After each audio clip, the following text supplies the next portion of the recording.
Messieurs, bonsoir et bienvenue. Comme vous le constatez, nous sommes avec la vedette Mimiche Diabaté. Mimiche, merci de nous accorder ce court entretien. Aujourd'hui, vous êtes une entrepreneur accomplie, propriétaire d'un restaurant et un modèle pour de nombreuses jeunes filles. À travers cette interview, nous aimerions retracer brièvement votre parcours et partager votre inspiration avec celles et ceux qui nous écoutent. Bonsoir encore, Mimiche. Bonsoir, Une fois de plus, merci d'être là avec nous. merci. Alors, pour commencer, pouvez-vous nous dire en quelques mots ce qui vous a poussé dans l'entrepreneuriat? Déjà, merci beaucoup pour l'invitation, ça fait plaisir et merci à ceux qui nous regardent. Je suis Mimiche Aminata Diabaté à l'état civil, je suis entrepreneur digital mais également physique parce que j'évolue sur le digital. Donc, Mimiche de façon réelle, grandi à Zérékoré, c'est là-bas que je fais mes études primaires, lycée et je viens à l'université en 2014. D'abord, je me lance dans le droit des affaires. Mais après, il y a une passion qui m'anime, c'est la communication. Donc, après l'université, Ouais. j'ai fait l'informatique en 2017. Et tout juste après, il y a Six Médias qui lance un appel à la recherche des femmes qui savent s'exprimer, qui sont télégéniques. Donc, il y a un ami qui me dit, vas-y, tente ta chance, tu peux bien le faire. Donc, c'est comme ça, je pars sans formation. Ouais. J'ose, je dis au DG que moi, j'ai bien envie de travailler. Donc, il me donne ma chance, il me dit, bon, tu vas faire le stage avec moi. Et c'est ce qui fut fait. Je fais un mois de stage et petit à petit, je m'apprends à la radio, c'était dans la matinale. Donc, de là, je me retrouve dans une émission, Six Family. Et de la radio, je me retrouve à la télé parce que j'étais jeune fille, je cherchais beaucoup. C'est vrai que de base, j'avais pas de formation, mais après, quand les journalistes sortaient sur le terrain, je sortais avec eux, donc je m'apprenais. J'apprenais à écrire. Sinon, vraiment, c'est le droit que j'ai fait à l'université. Et la communication, je le dis. Je vais dire comme ça, je suis née avec. Depuis toute petite, j'essaie de parler devant le public sans trac. C'est ce qui me suit jusqu'à aujourd'hui. Alors, je reste à Six Médias. Je me dis, alors, aujourd'hui, tu as ta cote de popularité. Les gens te suivent sur les réseaux sociaux. Puisque j'étais déjà une amoureuse des réseaux sociaux, je postais beaucoup. Tout ce que je faisais à la radio, je postais sur les réseaux sociaux. Donc, j'ai eu pas mal d'abonnés. De là, je me suis dit, j'ai des abonnés, je suis salariée, mais il faut créer son propre monde. Voilà, peut-être on ne sait jamais qu'à un moment donné, ça va s'arrêter ou bien ça va plus payer. Ouais. Donc, c'est comme ça, je pense, à me lancer dans l'entrepreneuriat avec le peu que j'ai gagné à Six Médias. Donc, j'ai créé ma boîte de communication événementielle Mediacom parce que je voulais vraiment me former sur le terrain dans la communication. Et c'est comme ça que je commence. Voilà, je commence la communication, il y a des entreprises qui me font confiance, qui me confient leur marque. Je commence à communiquer sur ça.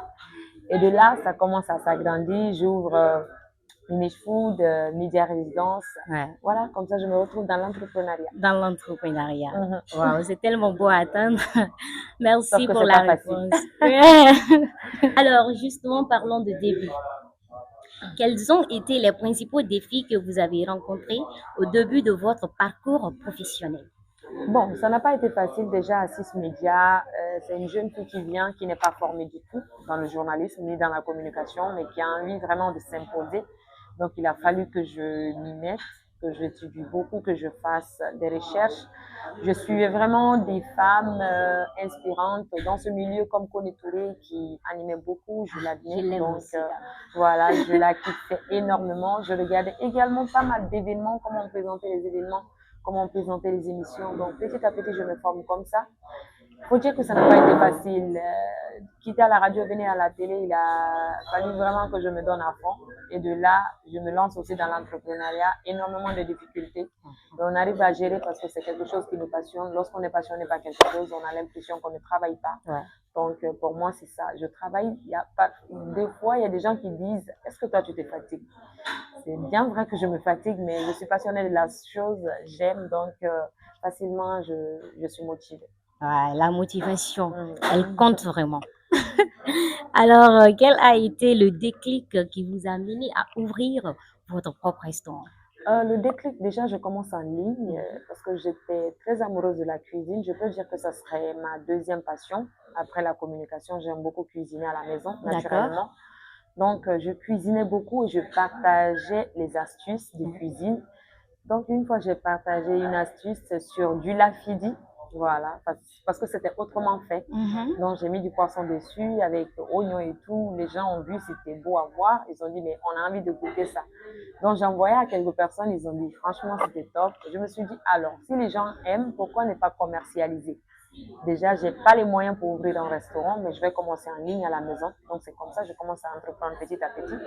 J'approche une équipe, mes petites sœurs, les petites qui me kiffaient sur les réseaux sociaux, je les approche. Ouais. On commence à travailler, on fait des livraisons. Et vu que je suis un peu connue sur les réseaux, et voilà, c'est parti. Les gens, ils commandent. Je me dis, ah ouais. Donc, je m'améliore dedans. Petit à petit, je me mets déjà à l'idée que je vais avoir un restaurant. Donc, je commence à économiser petit à petit avec les sous que je gagnais à Six Media sur les réseaux sociaux parce que ça me paye. Les communications que je faisais, donc j'arrive à investir ici. C'est comme ça, c'est venu. Waouh! Alors aujourd'hui, vous représentez ou vous êtes une source d'inspiration pour de nombreuses jeunes filles. Quel est le message que vous leur transmettez le plus souvent? Tout ce que je dis souvent aux jeunes filles, c'est d'être soi-même, d'être naturelle, audacieuse, d'être patiente dans la vie et surtout reconnaissante. C'est très important parce que moi, de base, je suis cette jeune fille qui aime appeler tout le monde grand frère, tonton, papa, pour mettre des limites, quoi. Parce que vous savez, lorsqu'on est jeune, on vient dans une entreprise, il y a des gens qui vous regardent autrement. Lorsque vous imposez le respect, ils vont continuer sur ce respect. En tout cas, s'ils se respectent, ils vont continuer Quand sur même. ça. Donc, moi, le message que je dis souvent, que je véhicule, c'est ça. Soyez patiente dans la vie, respectueuse, aimez ce que vous faites. Parce que lorsqu'on est passionné de quelque chose, on a l'impression qu'on ne travaille pas, je le dis encore. Mais si vous n'êtes pas passionné, vous êtes obligé de faire la chose et pas fini, vous allez lâcher. Donc, aimez la chose que vous faites, soyez patiente, respectueuse. Forcément, ça va payer un jour. Alors, vous entendez, forcément, ça va payer un jour.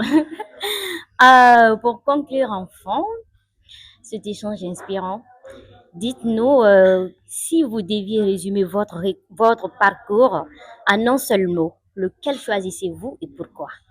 Je suis une lionne, je n'abandonne pas. Voilà, j'ose, j'ai pas peur. Au fait, j'aime être au devant de la scène. Je suis très courageuse. Voilà, quand je commence quelque chose, je ne lâche pas, sauf victoire. Voilà, tout le monde le sait.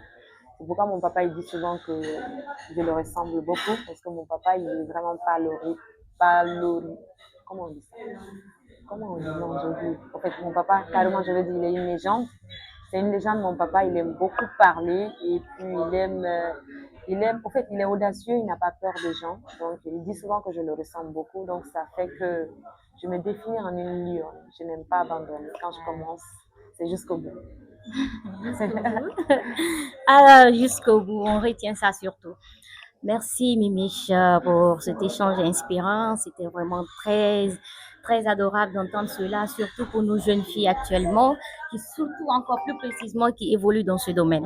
C'est ça. Alors, chers téléspectateurs, merci également à vous de nous avoir suivis et à très bientôt pour une nouvelle émission.